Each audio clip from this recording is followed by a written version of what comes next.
Hi, this is Diane Sear. I'm here today with Raoul Goulet, who is one of our board members. Raoul is a Vietnam War veteran, and just wanted to go over a few things for the record. And the first is that I just need you to tell me your name, how you prefer to be called, your date of birth, and you live in Biddeford, correct? Okay. All right. My name is Raoul Goulet. I was born in August 1948. And instead of waiting for the draft board to send me a letter in the mail stating that, here, Uncle Sam needs you, 6 months prior to my graduation, I decided to go enlist into the regular Army. So I went to Portland, I took all the physicals, took all the tests and everything.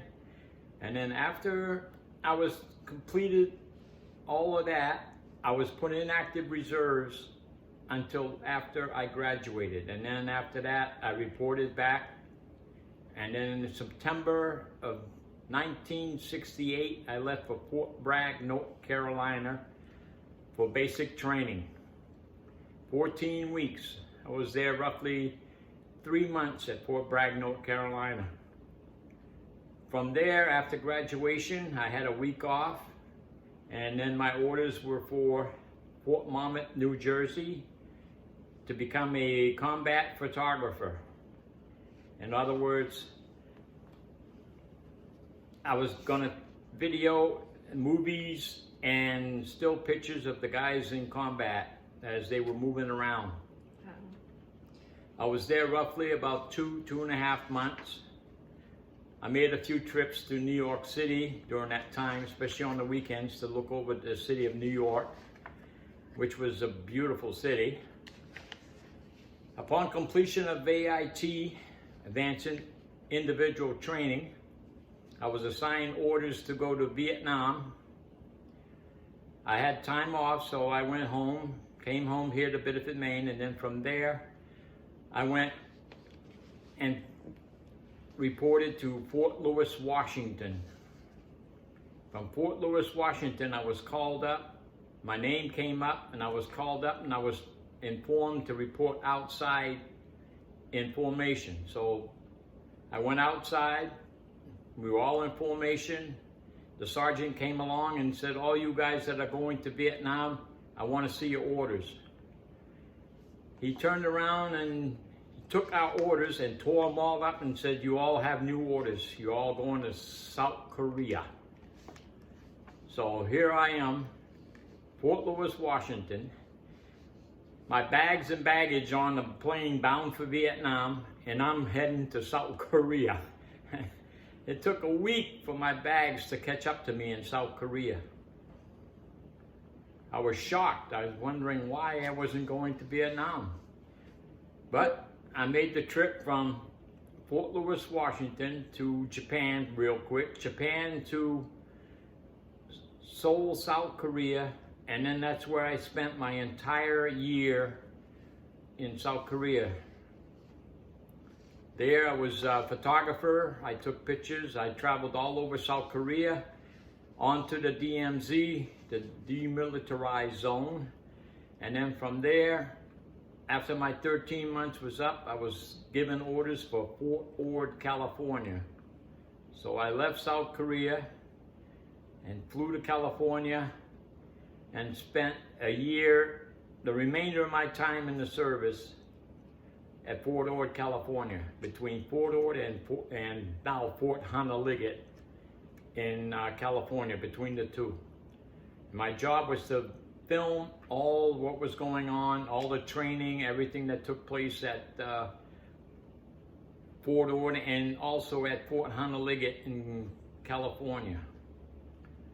So that comprised most of my time in the military from 1968, September 1968 to September 1971. And then I came home, and then right after that, I got called back. So I left in January of 1974, went to Fort Meade, Maryland, from there to Germany, Germany to the Orient, back to South Korea, back to the States, back to Europe, back to the Orient, South Korea, and finally in November 1988, when I was in Germany, I was discharged and came on home. So that is my story of my travels. Wow. While I was in the military.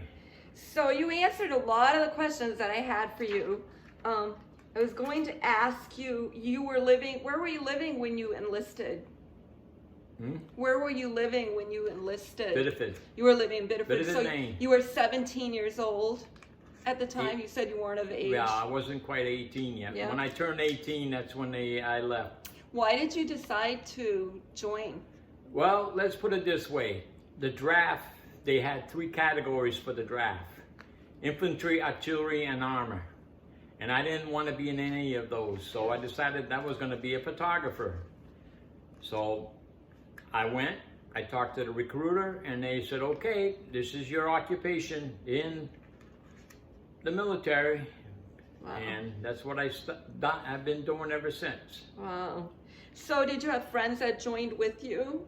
Any friends? Any friends join with you at the same time? Nope, I was the only one. And so you were a photographer the whole way through. Yep. You must have seen a lot of things. Well, in South Korea, I never served in combat. Okay? I never served in combat, but when I was in South Korea, I flew over what was then the Pusan perimeter. Then the vegetation wasn't all that up.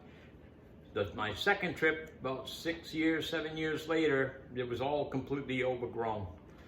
So it changed a lot from the time I was there the first time and then the second 2 tours that I did over there. Yeah. But unreal. I enjoyed the job I did in the military, and I love taking pictures. So go ahead. No, go ahead. I'm sorry. No, I'm done. No. So I was going to ask you what it felt like. You wanted to talk a little bit about your basic training.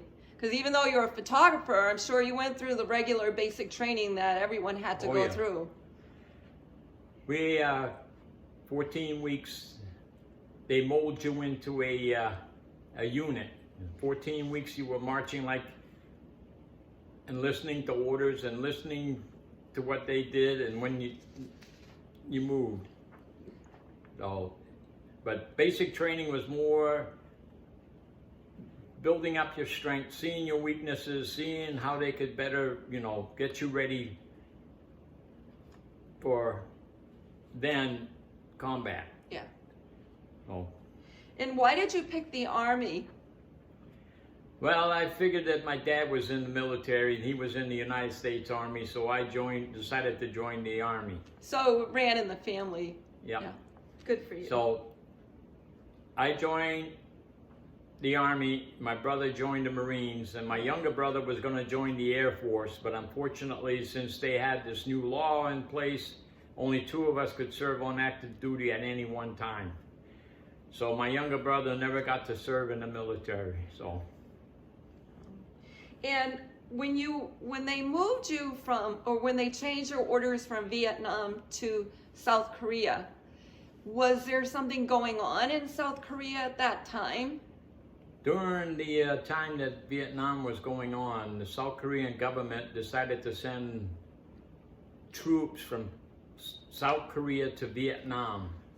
And apparently we were filling the void of those troops that left South Korea to go to Vietnam. We were filling in that void while those troops were in South Vietnam. Oh.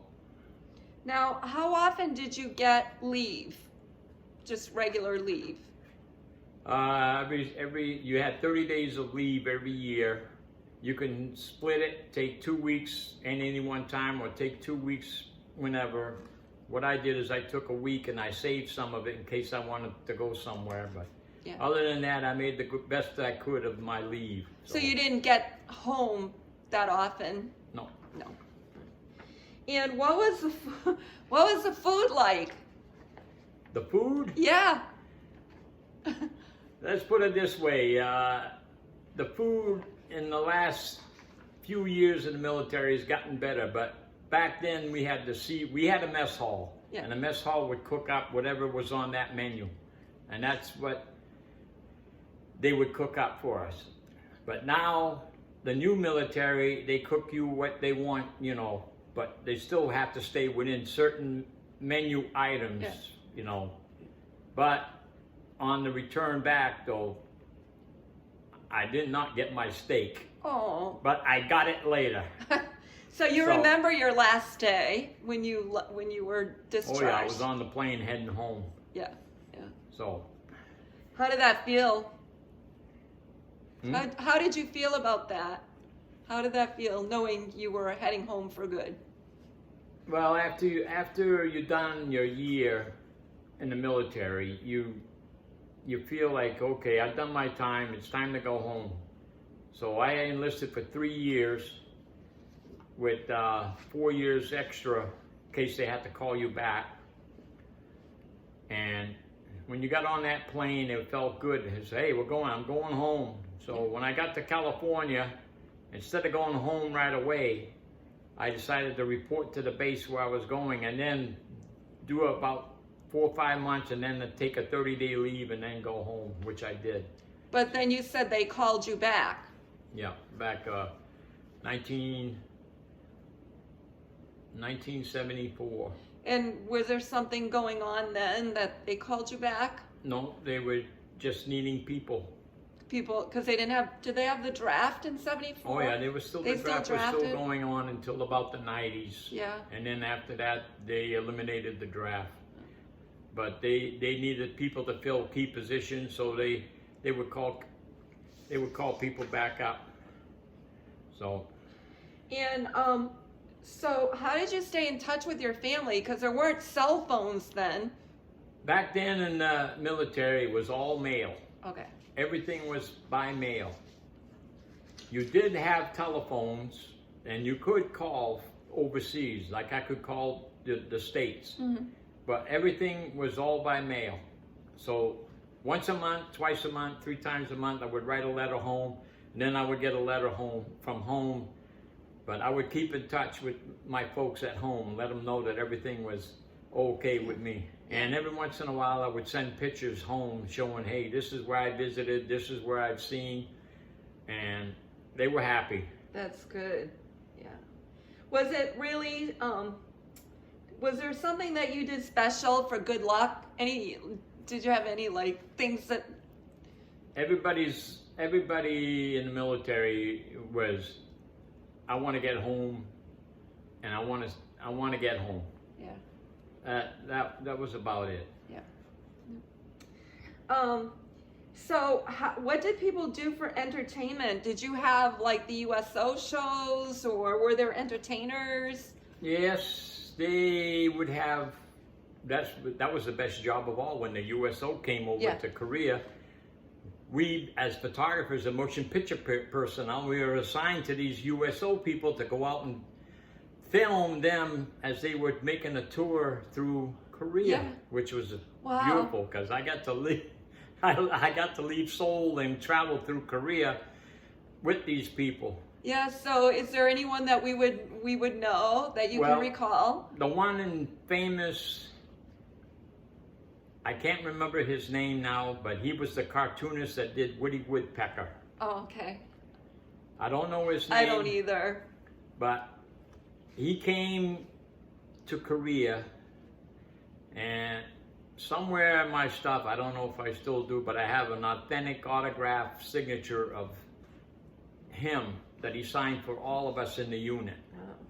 So that was the best deal. But USO shows would come and go, and we would send people out to cover them. Also, I worked with the AFKN, which is the Armed Forces Korean Network, which is the TV station out of Korea. So they would send us assignments. We would go out and shoot about 100 feet of film, edit that film after it was processed, and then it would be shown on their news that night or the next day. So we kept up with local events, and we kept the local TV station supplied with Lots of video.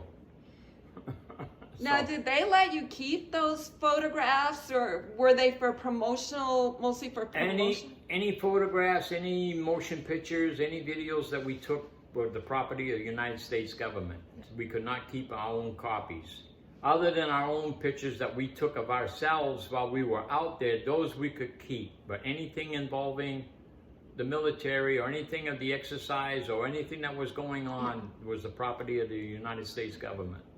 Well, Now, did you have a diary? Did you keep a diary while you were there? no. No records. Do you recall any particularly funny or unusual event that happened while you were serving? Not that I can recall. Okay. It's a long time ago. A long time ago. Were there any women serving? At the that time, no. No? If there was only very few. Yeah. Most of my unit was made up of Americans and South Korean troops that were assigned to us in doing the same work we were doing in Korea. So they were known as Katusas, which was an augmentation.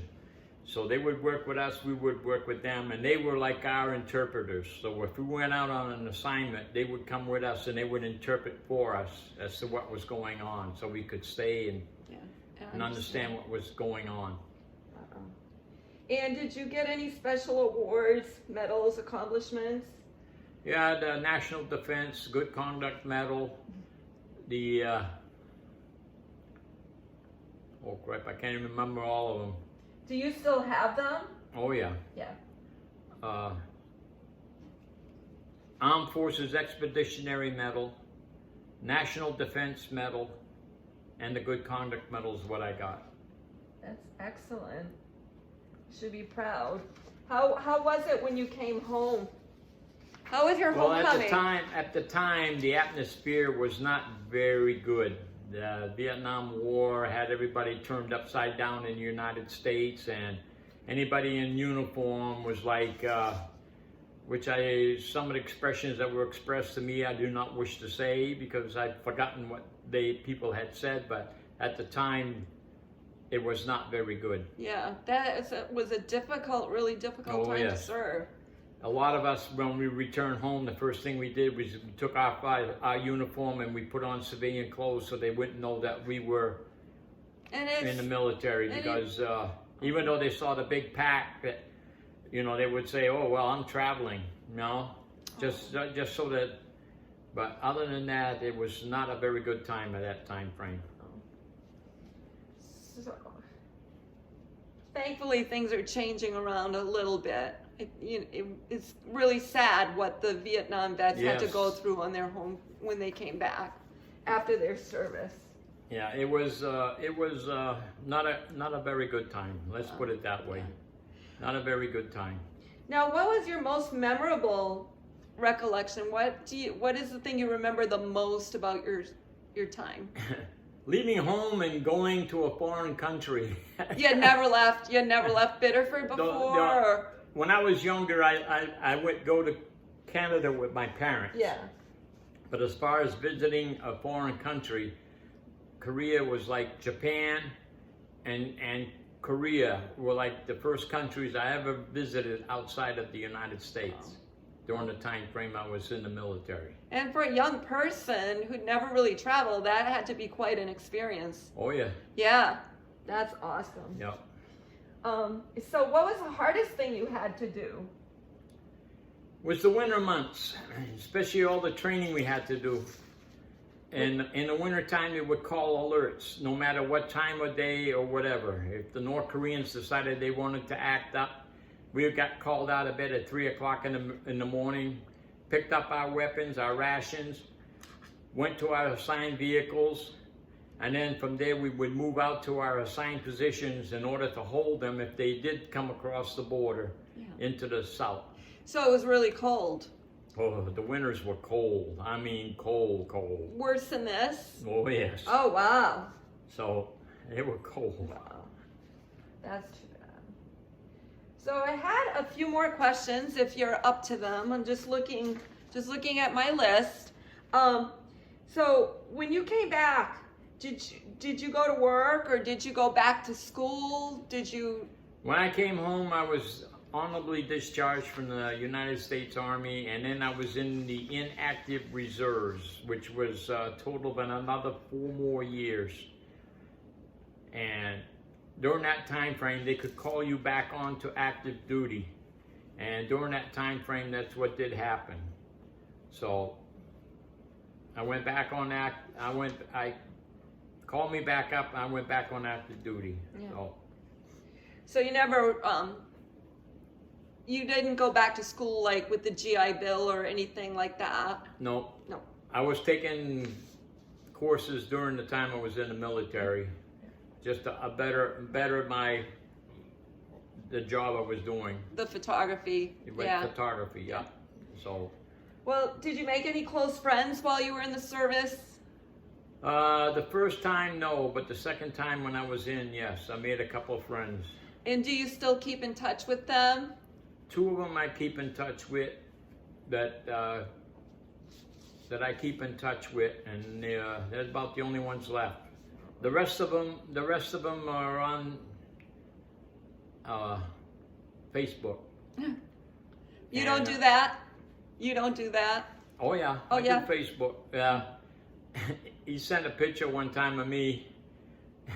I was on guard duty at 3 o'clock in the morning at 400 Liggett, sitting on the hood of a Jeep. Oh wow, I'd like to see that picture. And here I am at 3 o'clock in the morning, trying to keep my eyes open, and I'm saying to myself, oh, well, I'll make it through. Wow. But boy, did you sleep when you got off the... Yeah. Oh. I bet you did. So we talked a little bit about what it was like when the vets came back from the Vietnam War. How are you treated now? Is it... Oh, people come up to you and say, thank you for your service. I was surprised when people started coming up and shaking my hand and telling me that, hey, sorry about what happened back then, but now things have turned, and now people have a better understanding of what happened during that time frame. So thank you for your service, and thanks for serving. So that's good. So I was going to ask, I already know the answer to this. You belong to some veterans organizations, correct? when I came home, I joined the American Legion, and I joined the Disabled American Veterans.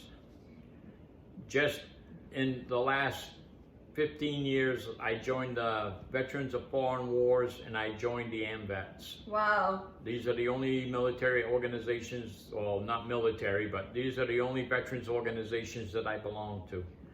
So you still belong to all 4 of those? Yes, I do. Wow, that's awesome. So you must know a lot of other people in the area that were vets also. Oh yeah. Yeah. And so how did that experience affect your life, being in the war and your service?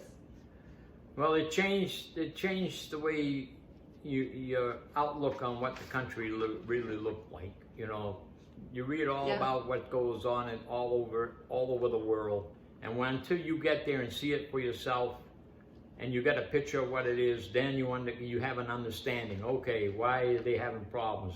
Why am I here? I'm here to protect them, as well as them protecting us.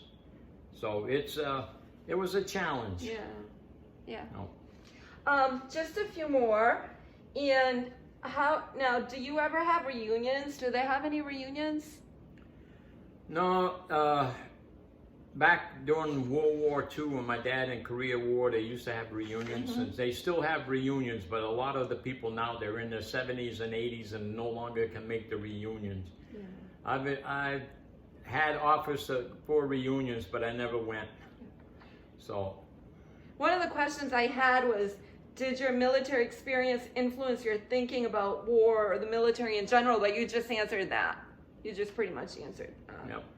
And what kinds of activities do you do with the veteran organizations that you were associated with?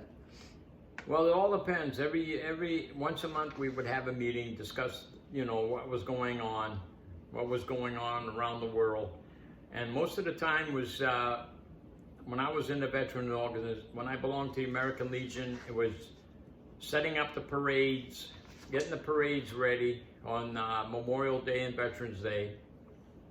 Once that was all taken care of, we meet that morning, we line up all the units, we have the parade, conduct the ceremonies at the cemetery to honor all of the deceased veterans here in the local area, plus, you know, and across Maine and the United States. Do you have any suggestions on what people could do to help with some of those events? Well, the latter part of the years, a lot of the veterans are getting old now, and they no longer can take part in any of the ceremonies other than riding in the parades. And just recently, a few years back, the Heart of Biddeford took over the parade because we can no longer have enough members to help support the parade. So they adopted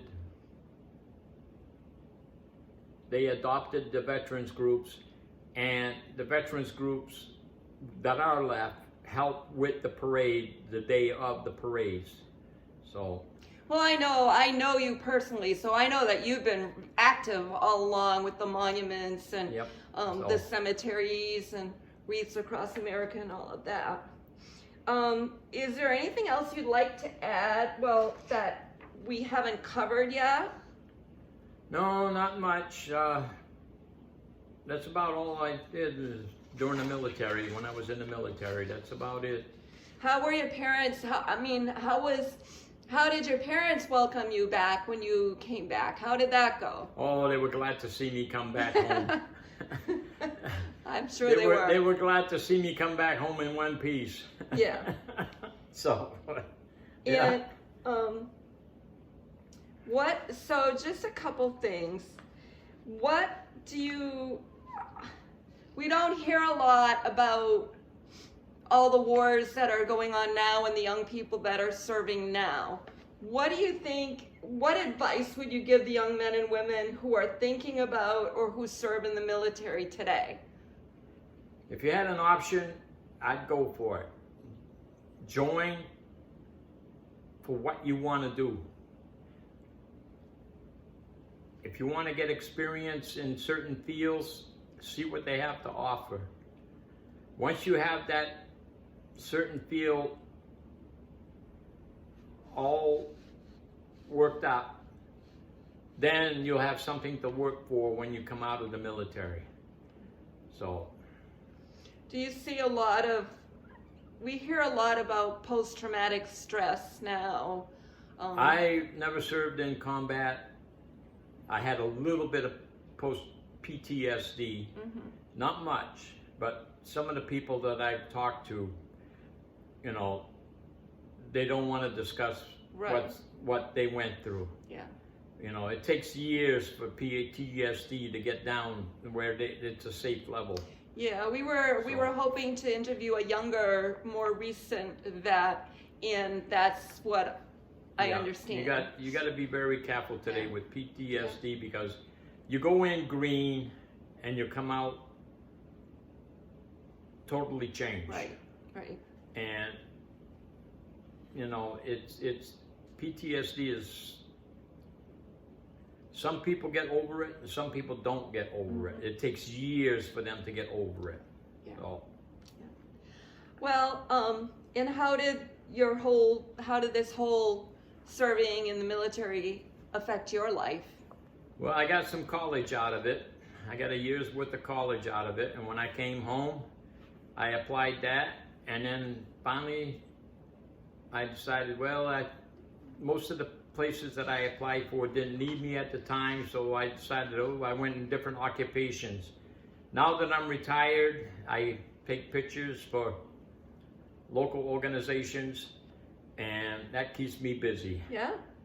So. Yeah. And we appreciate it. Thank you. Oh, you're welcome. Thank you very much. And any other special Nope, stories? that's about All it. right. Well, I want to thank you very much for sharing your story with us and for your service. And thank you so much. Thank you very much.